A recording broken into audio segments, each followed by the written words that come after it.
From the Library of Congress in Washington, D.C.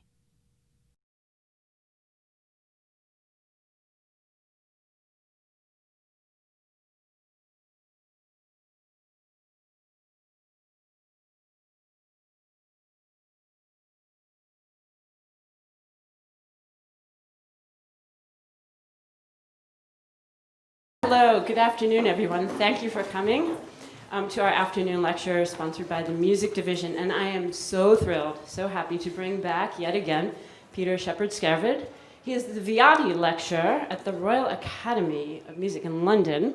And he has done a few programs with us in the past. And this one today is called Stradivari for Starters. Peter.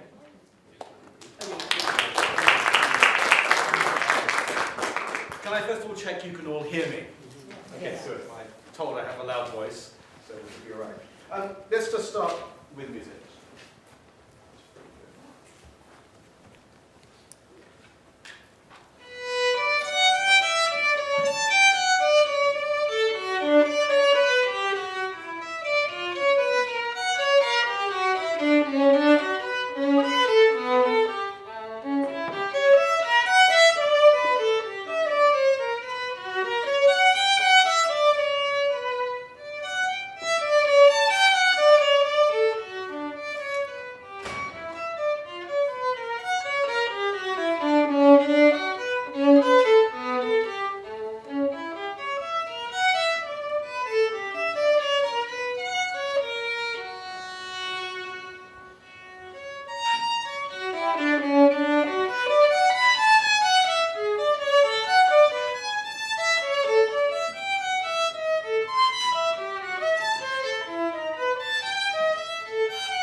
Now, this is not a concert. This is an opportunity to do the thing which I really love, which is to get in between the cracks between the three, if you like, the elements of what makes music happen. There are three bits as I see it. It's all to do with making. There are players, there are composers, and there are makers. And all of these have spent their time in each other's pockets. And it's important, I think, to think about how that interrelationship works. And I am fascinated, and I'm going to begin a bit on the left foot, it might seem, with the relationship between these instruments and the people who've played them. Now, this instrument, which I started on, which is 1698 Stradivari, long pattern instrument, and we'll get into that a bit later, is not from the Library of Congress. This is a visitor. I brought it over from London. It's from a collection in Switzerland, and it is, if you like, the instrument which I'm lucky enough to work on. I'm very lucky. I've spent my entire professional life playing Strads, and this is the one I've played for the past 5 years. It is the instrument which was played until 1878 by Joseph Joachim. So this instrument has met Schumann and Brahms and Tennyson and everybody. So the first thing to think about, I want to put into your minds, is this. What is the relationship between instruments and the works written for them? And something came to me a few years ago which really shocked me. I was actually playing another Strad, Stradivari's 1734 Strad, owned by François-Antoine Abenek, who was the person who directed the first performance of Berlioz's Symphonie Fantastique on that violin, directed from the violin. And I was playing some music of his on that instrument, and it suddenly struck me something really so obvious that I was embarrassed to think it, which is, if you play a piece of music which is written to be played on a specific instrument, the piece tells you something about the instrument, and the instrument tells you something about the piece. And that sounds so obvious, but we don't say it enough. So if I was to take a piece, before we get into the Strad issue, I'm going to get into it, I promise, such as...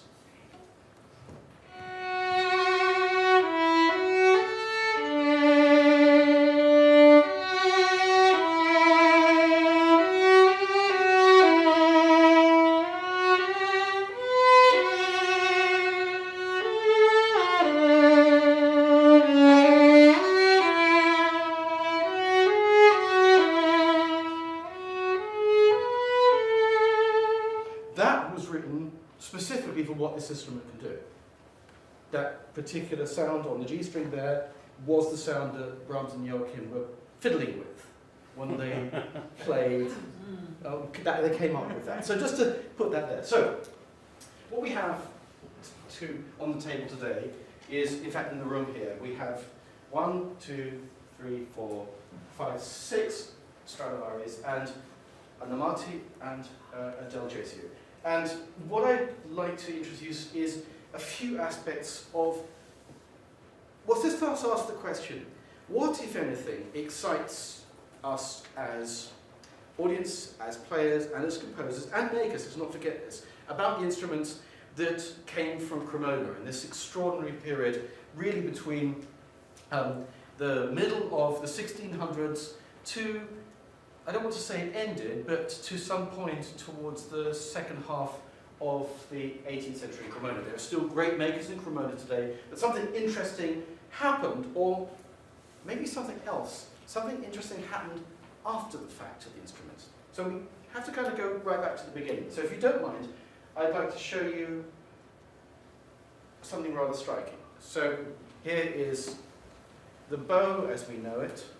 This is a modern bow, but on the model of Francois Tourte, such as the Tourte bows behind, which fundamentally, with the addition of a couple of things, such as this band which most musicians have, which didn't start appearing on bows till the middle of the 20th century, with a couple of small changes. That's identical to bows from 1800. And this, which is the kind of bow which Bach would have known, and which has a wonderfully, to be honest about it, it's a stick with hair. This is a piece of incredible technology, right? Weighted and organised all the way across. This is pretty close to a bendy pencil with hair stuck on it. So there's nothing more to it. But if I put it with this, 1654 Niccolò Amati here, and of course, this is in what we call modern setup. But listen to this. If I just let's return the kind of right bow to the instrument, if you could just briefly forget the modern strings.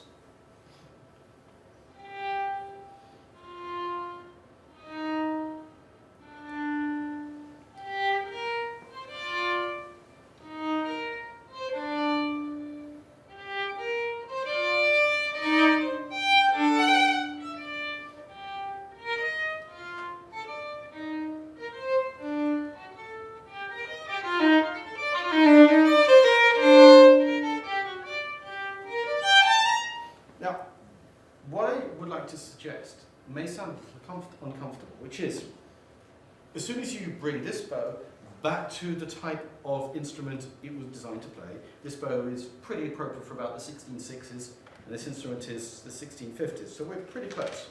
You'll notice that what it automatically does is to use a lot of rhetorical devices. You can't play long phrases with this bow because you'll run out. So you get to the end of the stroke and you have to do. So it's It's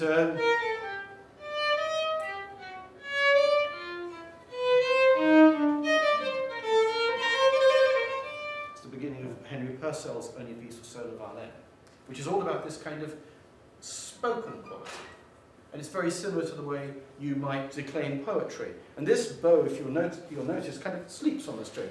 But just let's go a little deeper into it. Just listen to what's inside the sound of the instrument. If I play something else from the beginning of the 18th century, a few years later. So what shall we take? Okay.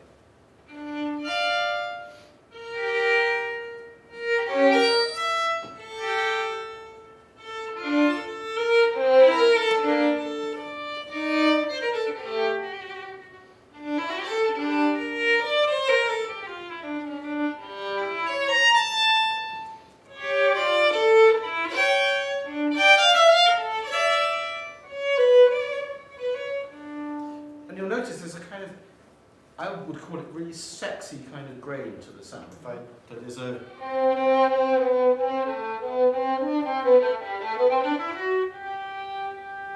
Now, by the time Niccolò Amati made this violin, the family had been making violins or close to violins, what sometimes you might call violin-shaped objects, but the violin, we call it the modern violin, appears at the end of the 1550s. So instruments made in the early 1560s are fundamentally the same as the instruments we play now, with the exception of some changes. So, and they had been initiated by Andrea Amati. And when the young Antonio Stradivari was a teenager and an apprentice luthier, just for those of you who are not violin nerds, I'm a violin nerd, sorry, self-confessed. We use the word luthier, lute maker, as the word for a violin maker. We have luthier and archetier, bow makers and violin makers. So he would have come and he would have done his apprenticeship at the workbench of Niccolò Amati, and he would have been gradually allowed maybe to get involved in making some of these. The earliest instrument we have with Antonio Stradivari label in it is 1666. Now wait for this. The last instrument we have with Antonio Stradivari's label in it is from the mid-1730s. There's some argument as to whether it's 1734 or 1736. Instruments which were talked about as being 1736 now generally agree to be 1734. That is a making career, a professional career of just under 70 years. Stradivari had two sons, Francesco and Olabono, and their work is all around you as well. If you take these two instruments for a moment, you'll notice, if I just walk them around, look at the scrolls, that's the curly fern bit at the top. There is a certain difference between the scrolls on the two instruments. The one in this hand, you'll notice is a little wider. This one is a little more graceful. That's because, just a little, we're talking, what's great is, if a lot of people think they can't see, they don't trust their eyes when they're looking at instruments, and I want all of you to trust your eyes. You'll notice this one is, it's beautiful, it's wonderful, but this one, the scroll has got this elegant quality, this refined, it's slightly narrower there, it's if you like, slightly less schooled. I had a luthier, an Israeli maker recently said to me, he said, sometimes he said, I look at an instrument and I say, this one is the master, and this one is wonderful, but it is under instruction. It was actually, he was actually, we were in Bergen, he was Armand Weinstein, do you know him? Wonderful guy. He keeps saying, this one is right, and this one feels, what is it? It's wonderful. So from 1700-ish onwards, all the scrolls on the Strads tended to be made by Stradivari's two sons, Francesco and Olabono, and there's some suspicion that some of his later scrolls may have been made by Bergonzi, but we don't know. But that these two sons waited and waited and waited for their father to die. He waited. And not only did he not die, he did not retire. The poor things, can you imagine? They retired, one of them died before he did, and the other one retired before he did. Dad's still going. So what's fantastically exciting is that something happens between here and here. I don't think it is a question of saying what happens, but to simply say that maybe there's a different priority in sound. Can I just illustrate it very briefly? Remember, everybody who plays this instrument, the Brookings, it generally agrees that this is one of the most extraordinary violins they've ever played. In fact, it's, people come in here and they want to play the Strads, and then they pick this up and they can't leave it. It's just wonderful. But let's go back to listening for a moment let's take something a bit brighter in sound. Let's come right into the 20th century, and I'd like to play you the beginning of a piece which Richard Strauss wrote after the Second World War. And I'm going to play the beginning of it and then swap over to a Strad made just half a century later.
Now, if you were to think about the difference in the sounds, and all of us do this with our ears all the time,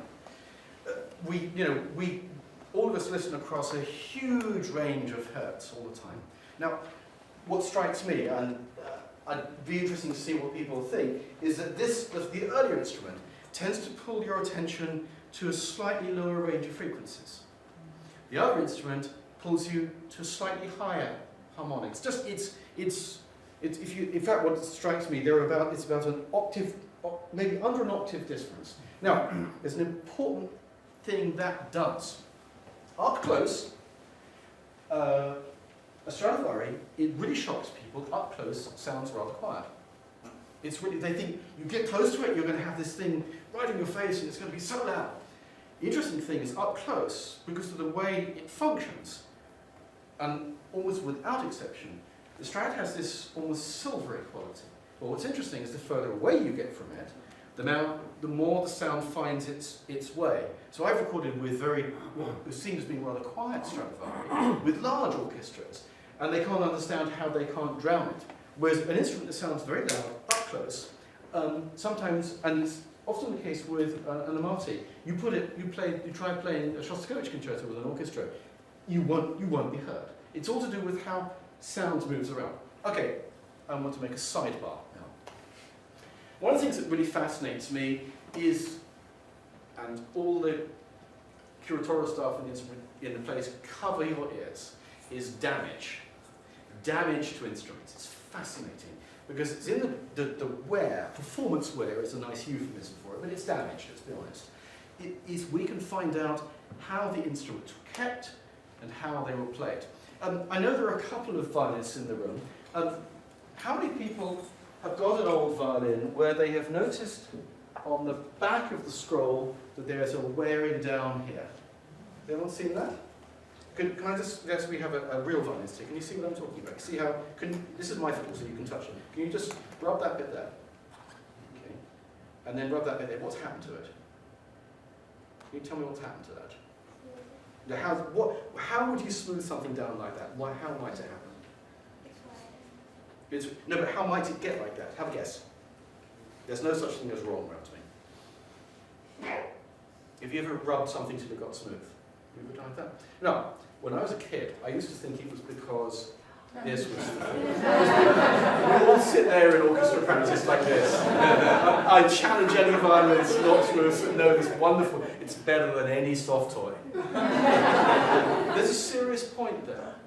There was I just skim read through a very interesting book which is being talked about here in a few days' time by, is it Schoenmann is the name? Yep. And he pointed out the violin is one of humankind's most successful inventions. And I have a theory as to why that is. I think it's because, for some reason, that whoever designed the violin, and the cello and the viola, but particularly the violin, with no offence to the cello, it's closer to being a piece of furniture than came up with something, and I speak from long and happy experience, that it is wonderful to hold for many hours a day for decades. I mean, I never get bored with the feeling of having this close to me.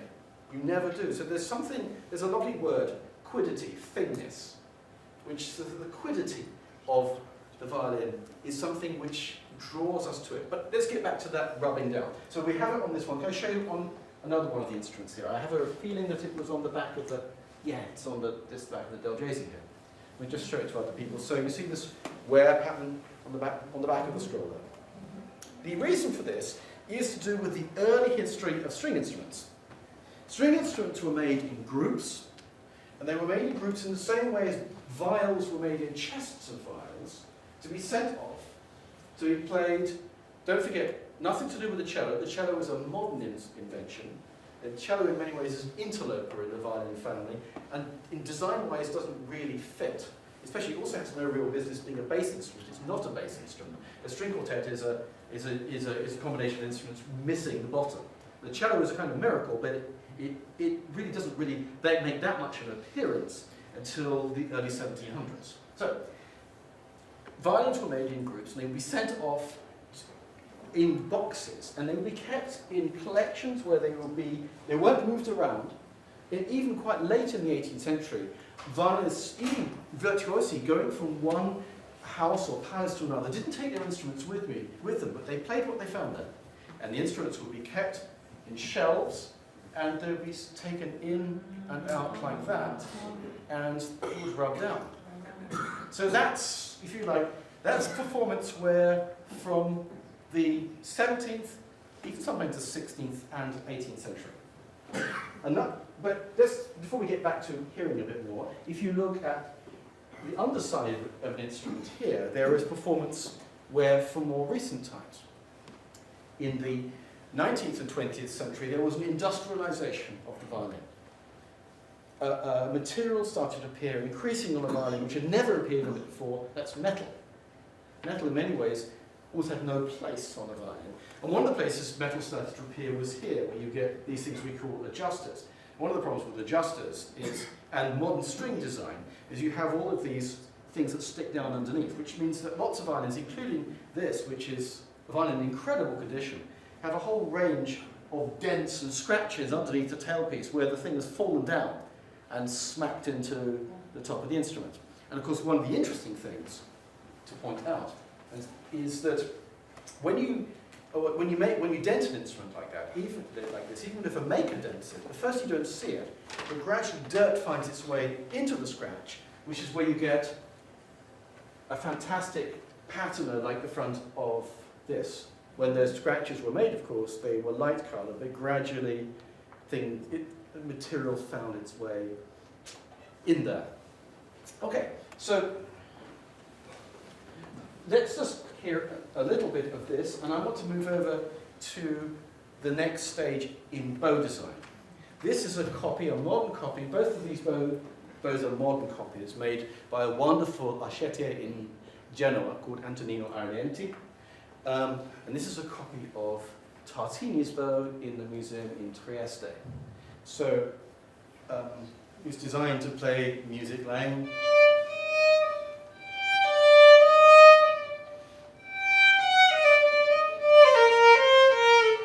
Of course, you can see immediately there's an advantage. The bow's a little longer, so we can start to sing through the bow. There's still, you see that it's very, very narrow. But let's get back to the instrument. This is, as I said, what we call a long pattern instrument. I'll just let you enjoy the back of it. I don't think we need to be ashamed of the fact that one of the reasons we love these instruments is because they are unbelievably beautiful. But don't forget one thing. The beauty of an instrument like this is about 60% due to the fact that it has changed because we've had it in our hands. Oxidization, sweat, the damage I talked about. If you go to Oxford and you go to the Ashmolean Museum, you're going to see the most famous Stradivari in the world, the Messiah Strad, which is called the Messiah because one wag said, it's always promised but never comes. It's not a serious thing, that's actually the reason for the title. You go and look at this, I'm not making that up. You go and look at this instrument and you stand in front of it and you go, what? Because this was an instrument which was kept in the same way that sculptors like Brynley and Gibbons would have examples of their craft to show. Like Brynley and Gibbons, the great wood sculptor, would travel with sculpture, single-piece wooden sculptures where he'd make a sculpture of fruit covered in a fine mesh net made out of one piece of boxwood to show what he could do. It wasn't actually what he did, but it was the apogee of it. Now, it's pretty clear that this particular instrument, the Messiah Stradivari, was used as one of those instruments. So at no point did it become a player's instrument. It looks like something you might, well, it reminds me of, again, a bit of a pine kitchen. You look at this thing, you think, that's not old. It's completely clear, there's not a dent on it. All the corners you could cut yourself on the edges here. There's none of the patina. In many ways, for someone like me, there's none of the allure of this. The way that, for instance, if you look at this instrument here, you see the dark bit there? That's almost all that's left of what we call the original ground of the instrument. The instrument it was probably originally very red, and that red ground there has had dirt come into it, but that kind of wave between the ground and the Weir away there is something which was not done by Antonio Stradivari. Now, of course, the reason for it happening here is, again, another one of those historical things, which is actually best illustrated, I think. Yeah, this is a good illustration on the bets here. A Weir pattern like this is unlikely to happen in the 21st century. Because you can see there's a Weir, like this Christmas tree shape going down there. So, a modern player, I don't use one of these things under the violin, but a modern player plays like this, like that, and as you can see, there's actually not that much contact. Even if with a shoulder rest, you'll see a lot of players with this kind of, this strange thing, like an oil rig stuck with the violin there. That touches the violin even less. However, when this instrument was made, it was held in a very different way. And I'd like to give you a clue as to how that reflects the design of the instrument. We're used to seeing the instruments exhibited vertically like this. See, all used to seeing a violin like that. I'd like to suggest that that's upside down. Early instruments, if you go and you look at the first Flemish paintings showing people playing violins, invariably they've got them, they're facing down, they're like this. And one of the results is the Weir pattern. It's almost easy to do if you're sitting down. You have the instrument right down like that. And because gravity was not terribly important in producing sound, it didn't matter so much. So, before I get to the Weir pattern, there is evidence on the instrument as to why that was actually a design feature. Everything on the violin is designed to refer to certain classical tropes. We're in the most classical city on the planet. You know, can you imagine if the Romans had walked in here and seen, they'd just say, we did that. Right? We are surrounded by this shape on the top of column after column. Right? This referencing of the uncurling fern rationalized with perfect classical proportions. So that you could almost, some makers, like a Magini, or it looks like it actually wants to open. But if I turn the instrument upside down, who could tell me what musical instrument is depicted on the front of this? Look at the front of the violin. I'd like you to think about the earliest string instrument, the Auditorium string instrument that everybody was looking for. They all what's that? Harp? Harp is close, but what's we said? Look at it. There it is. The bridge across the top. There's the lyre. The violin is designed to show you a lyre. It's designed to show you the instrument of Apollo and of Amphion. You remember the great story with the great lyre player, Linus, who was a classical music teacher who had made the bad mistake of teaching Hercules the lyre. And some of you may remember that Hercules did not like studying string instruments, so he killed his instrument teacher by smashing him over the head with the instrument. So there is your classical lyre. And of course, no, I'm not going to do it. So this instrument is riffing back on that classical instrument. Now, the reason I've been going on about that is because it tells us the instrument is designed to be seen like that, and then if you hold it like that, down along a sleeve, it wears out the back of the instrument like that. And imagine somebody, we wear, by 17th century standards, we wear very little clothing these days. If you imagine yourself dressed in 17th century court finery, layer upon layer, big shoulders, all kinds of ruffs and ruffles all over the place, particularly men. The men were the peacocks, of course. And this is something which is going to cause damage whenever it touches the instrument. Buttons and little, like the rips through. That's the legacy of it, which is, I think, it's kind of fantastic, actually. So much so that in the 19th century, when it became important for players that their new instruments looked old, minstrel makers started having to imitate this. And the most modern makers today bewail the fact, and the first person to complain about this was the great French maker Viotti, who owned that cello, the Strad cello in the middle there, the Castelbarco cello in the 1840s. In 1828, he wrote a furious letter saying, I'm trying to modernize the violin, and I can't sell it unless I make a violin that looks old. Can you imagine the frustration? At the same moment, around him, Adolf Sachs was busily pushing. No one was saying that the new wind instruments had to look old. They were happy with. I'm being careful there because I know the brass instruments were being made to look like classical brass instruments. But no, up to a point. So let's get into the big question, which I have been tiptoeing around, which is, how is it that instruments which were designed to sound something like this spoken sound that I was playing with, this kind of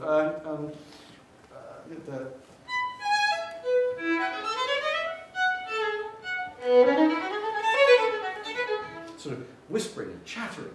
How is it that we end up with what we all recognize, the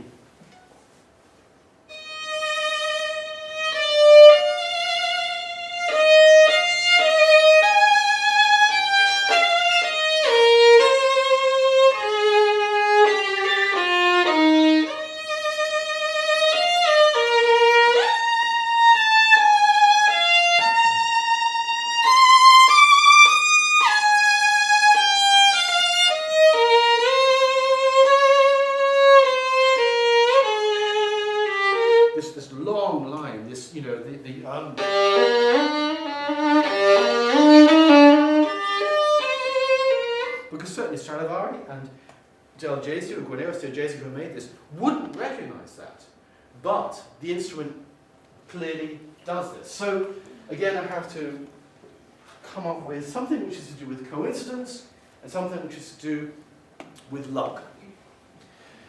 In 1780, a young Italian-born violinist who was born in a town of Fontaneto di Po arrived in Paris and overnight revolutionized everything about the violin. Every single living string player alive today traces their ancestry back to him. I can do it right now. My teacher, sorry, I love doing this, I'm sorry, it's too much fun. My teacher was Louis Krasner, who commissioned the Berg and Schoenberg concertos. His teacher was Lucien Capet, who worked with Ravel and Debussy on their quartets. His teacher was Jean-Pierre Marin, who invited Wagner to help his quartet play Beethoven. His teacher was Pierre Baillot, one of the three founders of the French violin school, whose bow is one of the ones hanging back there. And his teacher was Giovanni Battista Viotti, whose teacher was Sommi, and whose teacher was Paganini, and whose teacher was Corelli. And every player, if you ask your teacher who their teacher was, you're part of that line. I'm 6 hops back to Viotti, and he was called by the French, even in his day, le père créateur, the father creator. Viotti didn't just come with astounding technique. He came with new technology. The technology he came was, to all intents and purposes, invisible. Because what he brought was instruments Cremonese instruments like these, which had been adjusted inside and out by the early scions of an Italian violin-making family who went on making well into the 19th century, the Mantegazza family. And they came up with 2 revolutions. One was they took the neck, lengthened it, tipped it back. So if I hold this, well, the simple result is this.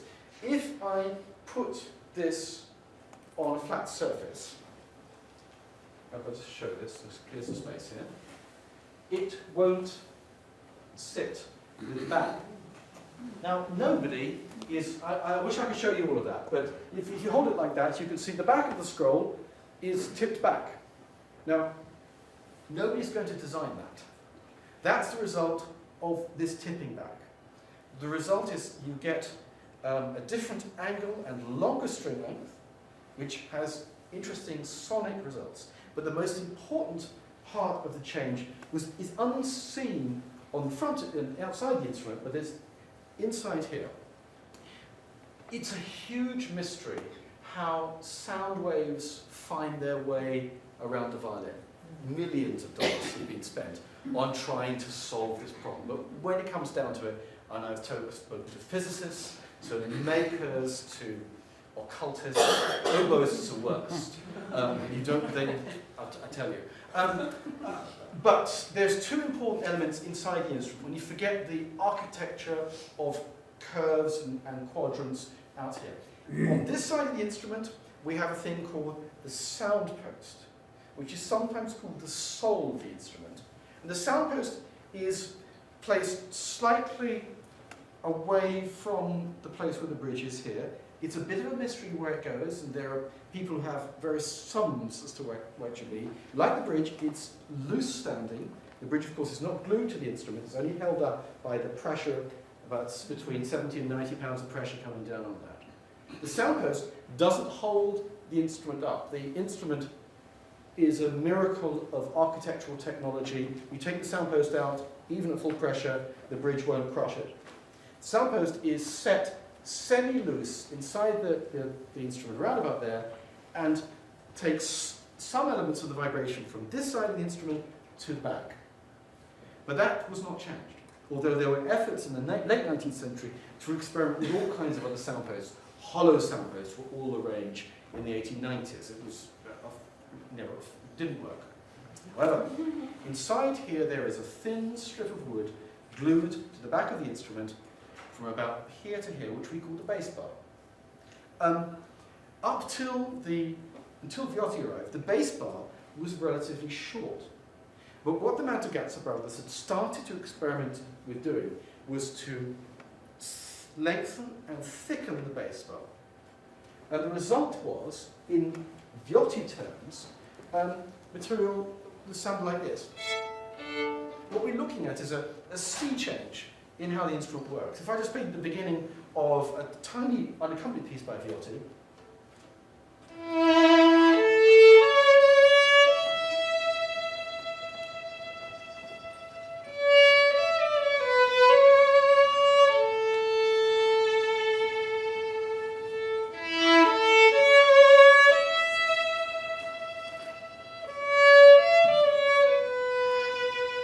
suddenly we have this long, long line. In fact, that piece he wrote in imitation of an Alp horn that he heard in the French Alps. It's a Ranstavash. Now, here's the odd thing. This was not something which the Cremonese makers had anticipated. And indeed, instruments made by makers from other cities, such as the Steiner instruments. And if you look at the Steiner instrument in general, one of the crucial things with the violin is its depth here. And one of the innovations of Stradivari, particularly by the time we get to this period, about 1700, you should be able to see the difference with here. This instrument is 2 years earlier. This instrument is slightly more cylindrical, just slightly. The earlier instruments had been very cylindrical. If you look at Stradivarius' first violin, his 16-year-old violin, which is one of the 16 Strads we have at the Royal Academy in London, it's almost like you almost have the feeling it's completely cylindrical. The problem with that is when you put the increased pressure, which went with the new fingerboard design on these instruments, the cylindrical ones, it suffocated them. They became choked. The most amazing thing happened, particularly with the Stradivari, and particularly with the dedicatee, which I'm going to get to in a minute, which was something was liberated, which I have a feeling, I say this very carefully, that Stradivari had no idea was there. It's kind of fantastic. I mean, isn't one of the ideas that just interests me is that many of the inventions we're surrounded by today had no practical application when they were invented. So the average person on the planet today, including people living in primitive cultures, owns 30 magnets.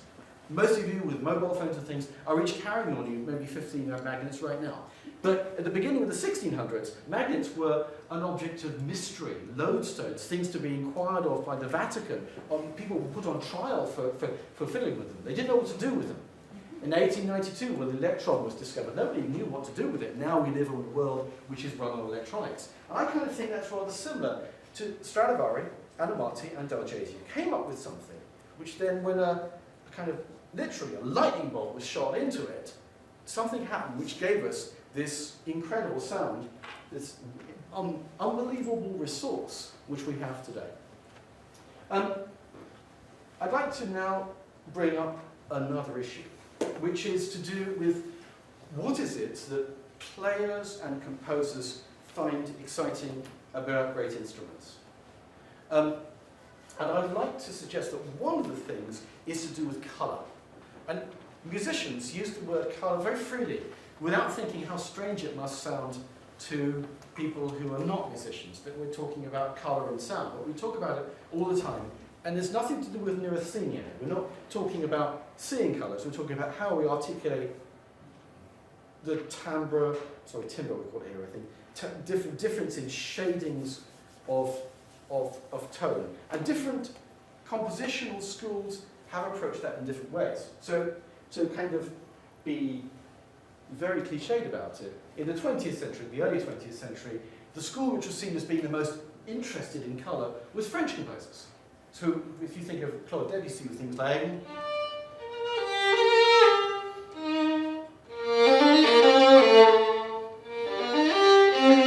which in itself is a challenge to find as many colours as you possibly can. Now, I'm going to, with this extraordinary instrument, which I'll briefly introduce, I'm just going to show you some of where the colour comes from. So, I talked about the Joachim Stradivari here. This is the instrument which was played from 1926 to 1952 by Fritz Kreisler. So, now it's a really fascinating thing. Fritz Kreisler, of course, was the last great composer violinist.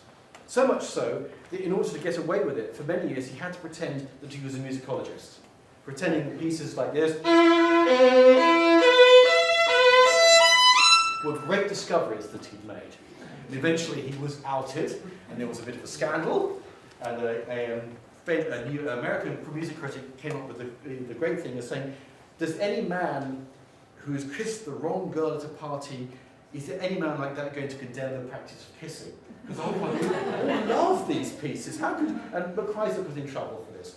Pieces which he discovered apparently by Pugnani and by obscure French composers. Another example of another composer who did this was his most famous pupil, who was Samuel Dushkin. A lot of you will have heard this.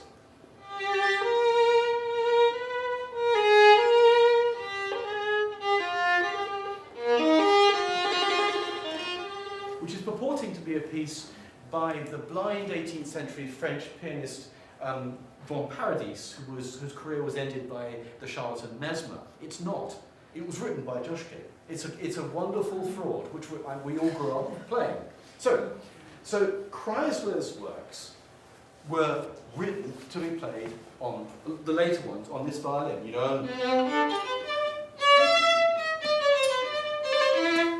And it was a big shock the first time I played this violin. It was the very first time I came to Library of Congress. And musicians dream about this place. You think this is exciting. Violinists, this place, not just because of the instruments, because what has happened here. This place is a mecca for us. The concert, the greatest ever recorded recital of violin and piano music ever, bar none, happened in the Coolidge Auditorium, Bartók and Szigeti. And so the first time you find out yourself on that stage, you'll be, oh my goodness. And then you're standing there and you're holding this. You think, okay, now I can die happily. But there is this, exactly. So there is that wonderful thing that you think that pieces like that.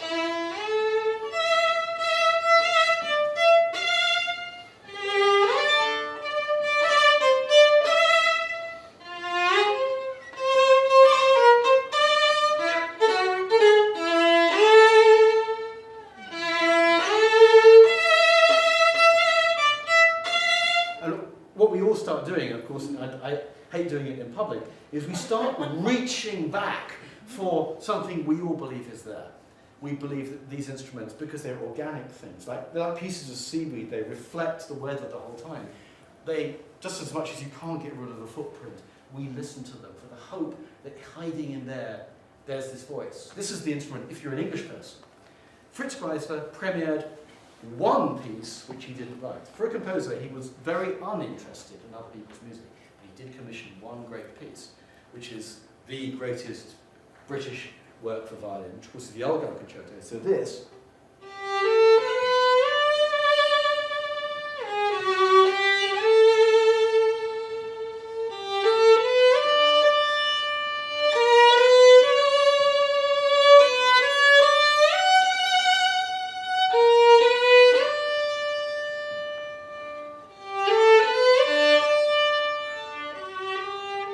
was written for the person who played this violin. Now, what's exciting now is, if I hold these two instruments up, even if you look at them, and this is going to sound a little facile, but if you were to just look at the two instruments next to each other, and I'd like people to do the thing I always say to my students, which is, any response you have is the right one.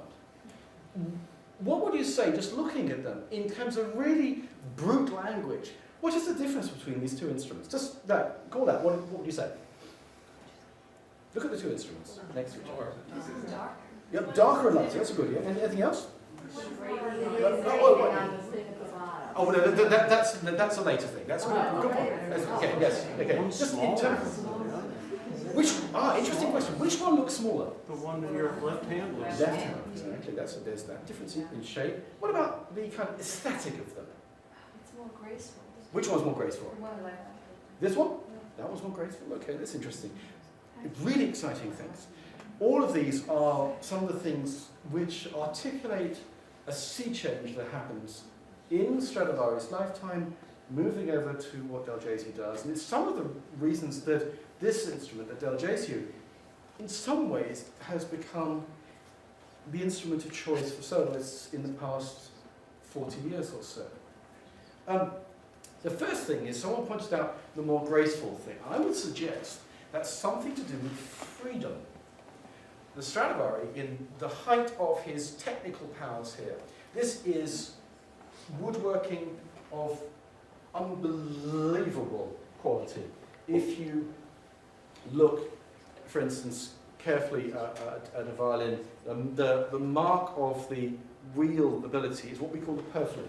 These are the three bits of inlaid marquetry around the side of the violin. There are three vertically inlaid pieces of violin wood running the whole round way around the instrument there, which lesson makers in the 18th century cheated and just drew on.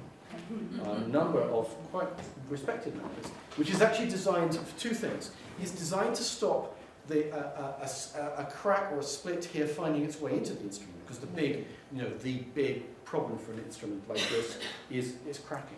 But it's actually not just to do that. It's to do with how the plates are allowed to vibrate freely and how that vibration is communicated around what we call the ribs here.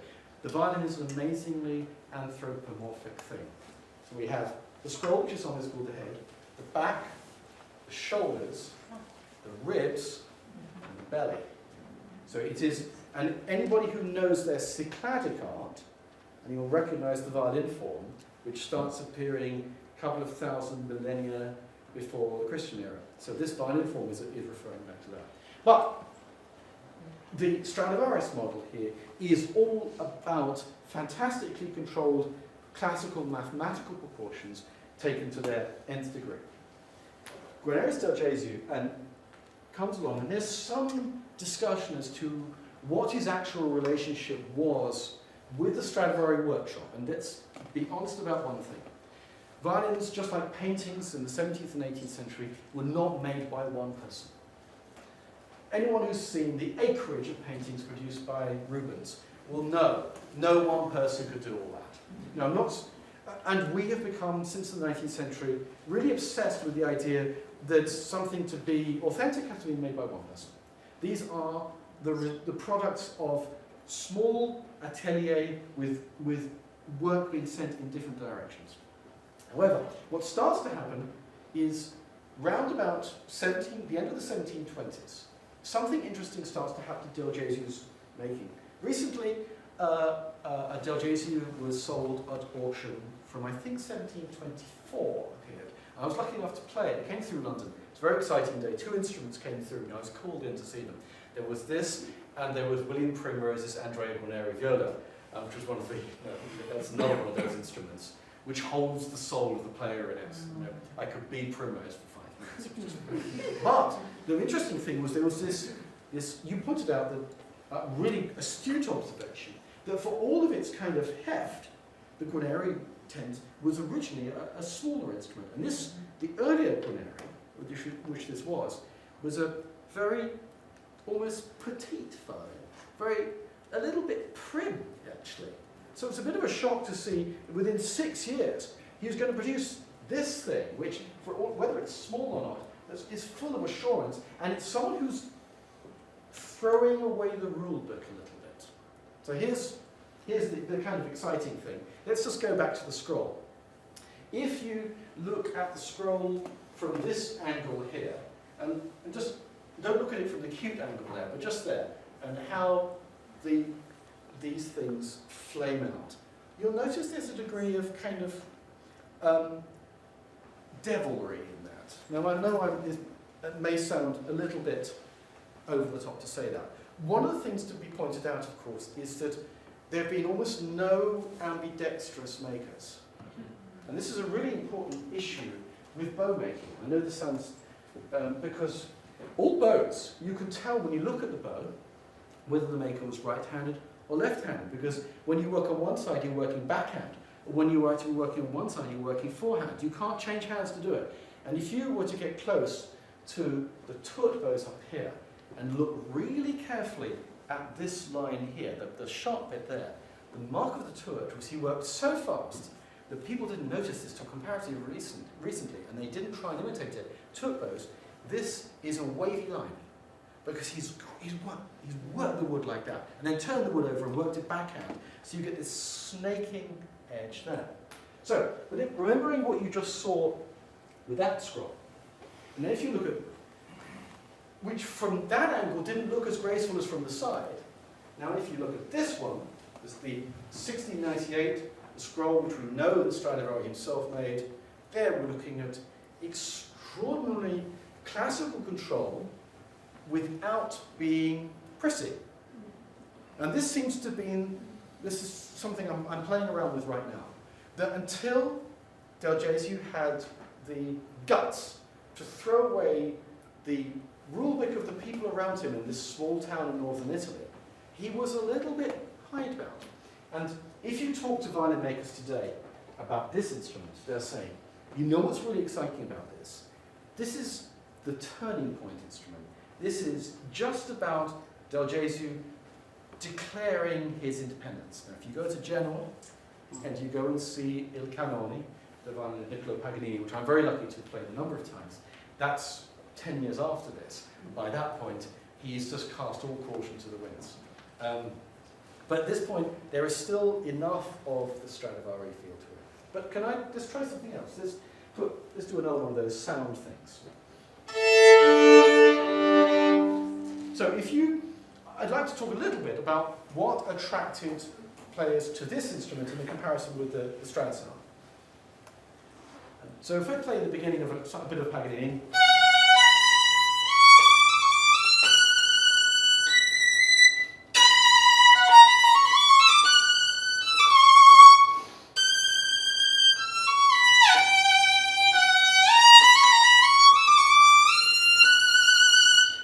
on the E string, you notice there's this kind of fabulous romantic wildness to it. And I would like the idea, and I know I'm projecting, that when Paganini arrives, when he leaves Italy in late middle age for the first time, he doesn't leave the Italian peninsula till 1828. He came and he arrived in England, where a whole generation of people have grown up reading Coolidge, for instance. And he produced that sound with this instrument, his Del Gesù, Il Cannone, the first world-famous musical instrument of any type. First one with a name. I have a feeling he probably gave B.B. King the idea. Suddenly people started celebrating that. So remembering that kind of weave a circle around him thrice kind of sound is definitely in there. If you go back to the miracle of the, if you like, this long pattern Strad.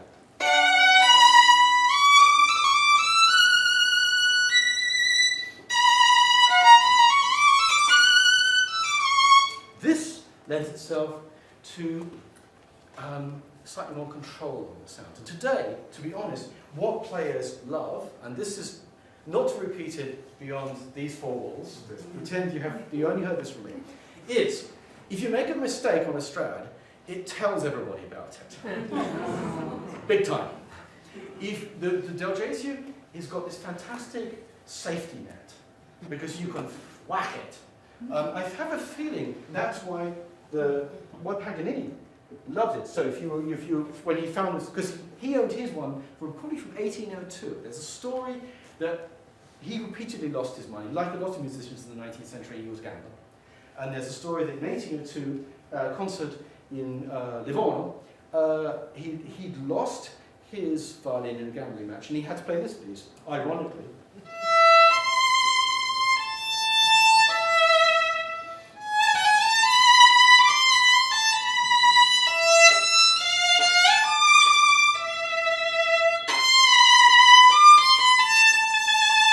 Which is Viotti, and a local businessman said, "I'll lend you my violin." When he heard Paganini play it, he never took it back, which is kind of fantastic. So, but if you think of the kind of, it takes, and I'm not hitting the instrument, I'm hitting the strings.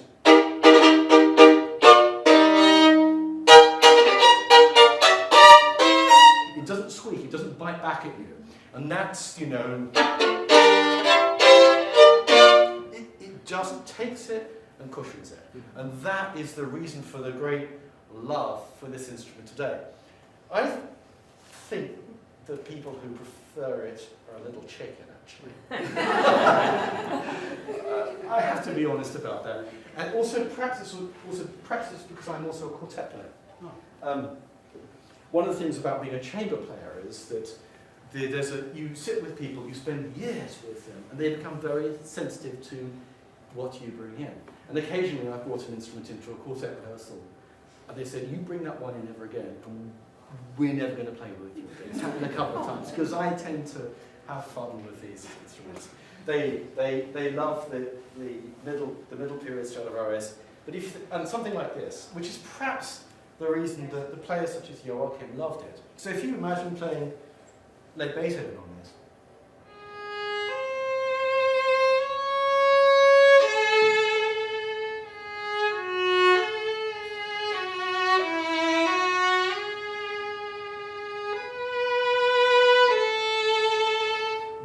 Strad, there's this amazing possibility for a huge, long filament of sound, which is quite miraculous.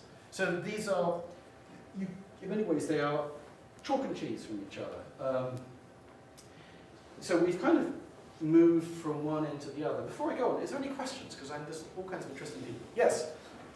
I'm wondering if Chrysler preferred that Sekina too, because he's known to have really hated practicing, if I understand that correctly. I have a feeling with all due respect, I have a feeling that Chrysler was, famously he's recording the Beethoven concerto, you listen to it, he hadn't practiced before the first take. And what's truly fantastic is you could actually hear him warm up on recording. He didn't practice for the whole summer. You put the violin out, got it out and played straight away. It's not fair. I had to practice for hours every day. I'm not going to say much about him.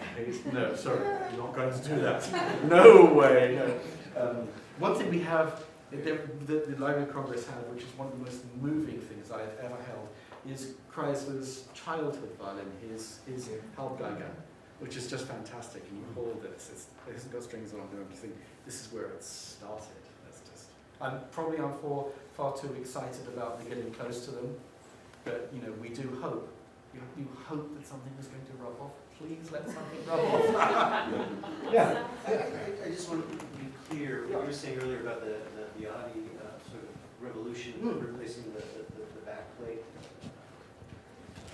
Are you saying that they went back and replaced that in the Stradivari prior to that? So they went in and literally. We're not playing on stock anymore. And to be NASCAR about it. Yeah. Well, basically what happened was there were particularly in the UK this became an industry. There was a man called Betts, a maker called Betts, a very fine maker who Viotti himself nicknamed the Stradivari make murderer. Because what would happen was in order to get this done, and this took a long while, instruments in what I would call 18th century, even Baroque form, were still being made in the 1840s. So don't get conned by the way the music industry wants to present it as a series of exact changes.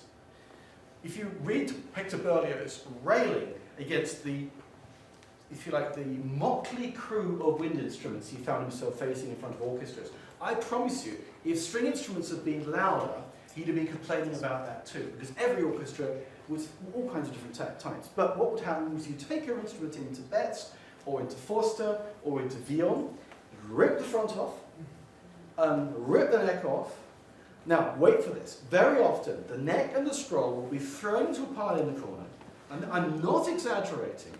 The innards will be replaced on the violin, new sound posts go in, new neck cut, then a scroll will be plucked out from the pile, put on the new neck, usually with no concern whatsoever for whether it was the original scroll. So much so that I'm involved quite a lot, and there's a lot of detective work going on at the moment to return original scrolls to the instrument they came from, because you can tell it from pattern and from mathematics. You can find it. But and then what would happen was that the violin trade is not famous for its ethics. So there's the old joke in the UK about the axe that murdered Anne Boleyn with 10 new handles and 15 new heads. And you will find a lot of Cremonese instruments where someone will say, oh, but the front isn't by Stradivari, something happened to it. That's because somebody in 1820 made 2 strads out of 1. Viotti was famous for saying that Betts could make 5 strads out of 1. Because the opportunity was simply he was staring them in the face. And famously, violin players, and I include Paganini in this, were very ready to be conned. So Viola, who was more ethical than most, liked to advertise his ability by, when an instrument was brought into him to be serviced, upgraded, oil change, or we have the NASCAR image over here, or the sound post change, he would, a few weeks, when he returned the instrument, would return a copy and see how long it took the player to rumble. The result of this with Paganini was that, and the copy that he made for Paganini ended up being given, actually sold to Paganini's only true pupil, Camillo Sivoli, was that Paganini went into business with Weir. He said, you and I need to work together. We can market 2 different kinds of Paganini violins, the 500 francs version, which goes like the devil, and the 300 francs version, which is for people who are studying or amateurs. You can, and that's there today in the way wind instruments are marketed. So it's a really good question. The answer is really alarming. I mean, Paganini himself made sure this didn't happen when his violin was converted from classical to modern form only in 1828. It was in Vienna, and he had a luthier called Sawicki, who was in Vienna, do it, and Sawicki was so proud of this that he signed the back of the new fingerboard that he put on the violin. And what Paganini had to do was not replace the neck, but to put a block in and tip it back, and then hammer it back into the instrument with these 5 nails. And if you've ever seen an X-ray of it, there are these 5 rusty iron nails in the back of the instrument. So he was so sure that if the neck was changed on that fiddle, it would lose the soul of its sound. That he didn't let him do this, and perhaps he was also worried that it would lose the scroll as well. But it's a really, in the true sense, it was a really traumatic change, and the change to the instrument was as traumatic as the change to the conception of sound as well. Yeah. Have you ever played the Peter Goldberg twin Chrysler? No, I've seen. I've got colleagues who are lucky to have played that. I've seen it in the distance. Have you heard it played in comparison? Is there a recording of that? I can't remember. Nicholas Kitchen. Right? Yes, There is, he does such a call. Yeah, I haven't. That would be fascinating because, of course, there's a really good point here, which is that I talked about chests of instruments. By the end of the 18th century, the middle of the 18th century, the legacy of instruments being made in groups was violins being made in pairs. Late 18th century violin cases tend to be very similar to the cases for dueling pistols. Almost the same thing, actually, because you bought a pair of pistols or a pair of violins. You brought me to the one thing I didn't bring up. Sorry. Which is, look at the length of the back here, and look at the length of the two instruments next to each other. So I put the 1698 next, I'm going to get this right, to this, and look how much longer the 98 is, right? It's about 1.5 centimetres longer. Now, there's a reason for that. The reason is that to do with the fact that the early violin was designed to be played basically in first position. Any wind player knows if you want a higher sound, you get a E-flat clarinet, or you get a piccolo, or a low one, you get a bass clarinet. It was absolutely the same with violins until the 18th century. There was sold, and if you heard Les 24 Violons du Roi, the 4 and 20 violins of the French king, the original 4 and 20 blackbirds. These were a whole set of violins at different pitches. This is a higher violin, and this is a lower violin. The legacy there is in what we call violas, because the word violin means little viola. Must never forget that. But of course, what are the two Italian words we use for viola? We use alto and tenor. And the reason is right there if you listen to the beginning of Mozart's 40th Symphony, which are the high violas, the altos, and the low violas, the tenors. If you go through Mozart's symphonies, and I've done this, out of the 41 Mozart symphonies, 34 of them have split viola parts. 34 of Mozart's orchestral symphonies are written for split violas with different instruments. And there were just as many different, and to this day, there's arguing about what makes a viola. That viola there, that's very much a tenor. That's on the big side. Not monster, not like a big Brothers Amati viola, but that's still a tenor. And if you go and look at the Arquinto viola, which is in London, that's very much an alto.